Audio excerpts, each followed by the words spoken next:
Okay, so what you're looking at here is a Winchester 1886 finger lever.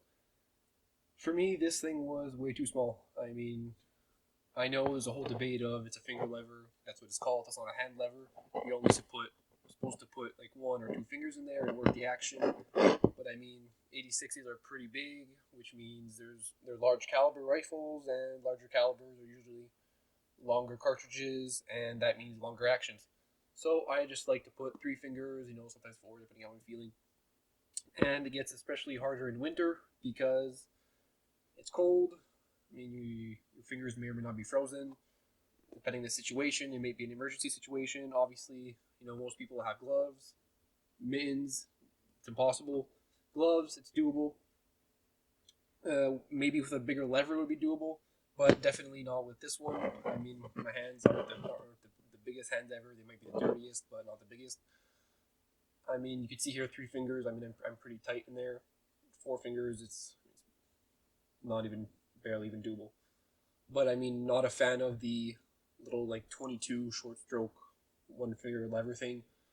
2 fingers, I've done it before, and I have leather on mine, so just don't mind that. So I really wanted to make my rifle a little bit more comfortable for me. I've been thinking about this, for weeks. Last week I ordered a Chiappa lever.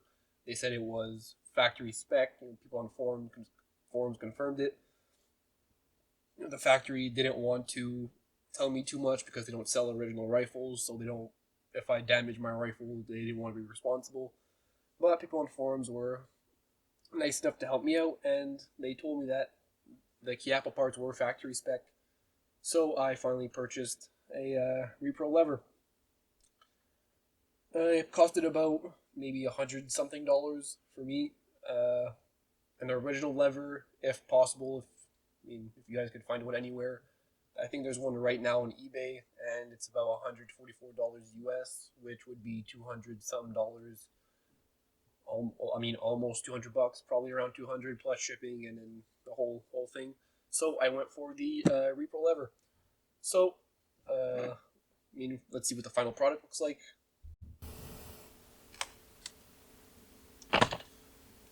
So here's the gun itself now. Same old 86 I used in most of my videos. It's my favorite gun, so I really wanted to customize a little bit without taking away too much from it. And I really like it, but obviously there's some stuff that I would have liked to change. So maybe if you're not familiar with lever guns, you won't notice what changed, unless you didn't read the title. But, yeah, so I'll give you a little bit closer look about this. If you haven't noticed, the lever is quite larger than it is factory spec. It's a little bit longer, a little bit bigger, pretty much exactly what I need. So here's a closer look. So there she is. I pretty much cut the lever in 2 places. So this whole top piece here, right about to here, is the factory size lever.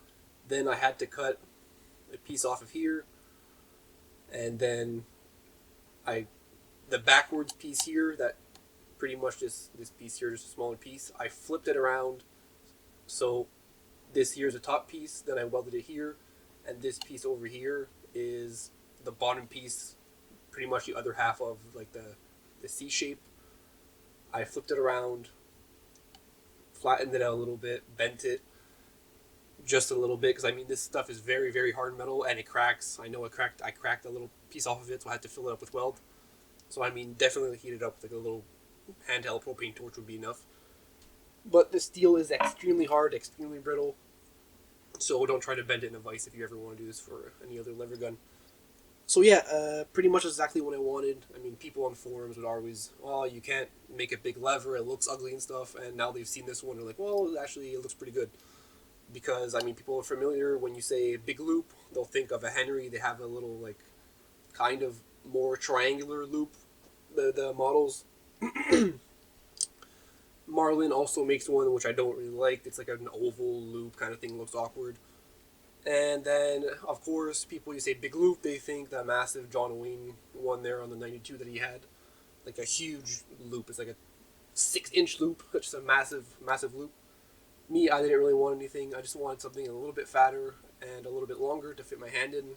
You know, as you can see here, that's 5 fingers. My whole hand fits just fine. I mean, if I could spread out the fingers as much as I can, I'm fine. 3 fingers is perfect. I'm good with gloves, thick wool gloves. I'm okay. Quick size comparison. I mean, there you go. It's large, but not that big. I mean, it's a little bit fatter, but most likely about an inch and a half longer to 2 inches. None of this was measured. I just did it off the top of my head. So pretty much what I did, I got a flat bar. It was maybe like a 3/4 inch flat bar. I cut it to size, lengthwise, and I trimmed it a little bit in the width.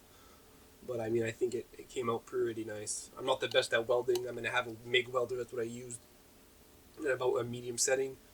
I filled in the welds. I mean, if I can do it, anybody could do it, because I'm no welder and I'm not a blacksmith either. I wish I was, but I'm not. So yeah, I'll give you guys a little zoom in on there. Now you're a little more zoomed in. I mean, you could see my little weld that I did here. Did some of this. I mean, it's pretty simple. I mean, it probably took me like an hour and a half, 2 hours. All it took was a welder. I didn't heat up anything, so no torch. A MIG welder, a vise, the whole kind of stuff together, and I mean, a flat bar and a repro lever, which was, I mean, you can see here it's all nice and case hardened and stuff over here. It's on my trigger guard, but I mean, that just comes off, and I just blued it, you know, so it matches perfectly the gun with the whole patina and everything. So yeah, pretty happy how this turned out. I'm sure if somebody didn't really know much about guns, they just go with it. I might do another leather wrap on here. Or I don't know what I'll do. You know, something similar to this. Maybe a little bit of fringes or something. I'm not sure. But yeah, so final product, you know, a bit bigger, a bit longer. I'm pretty happy how it came out. Yeah, here's the full rifle here. If I zoom out a little bit, that little yellow thing is just deer skin on my peep sight. But yeah, so I'm supposed to do more modifications. I have original sling mounts and stuff, the hook type, which costed me an arm and a leg from the 1800s. But yeah, I'm trying to modify this thing with period correct parts. So I'm doing my best over here. Thanks for watching.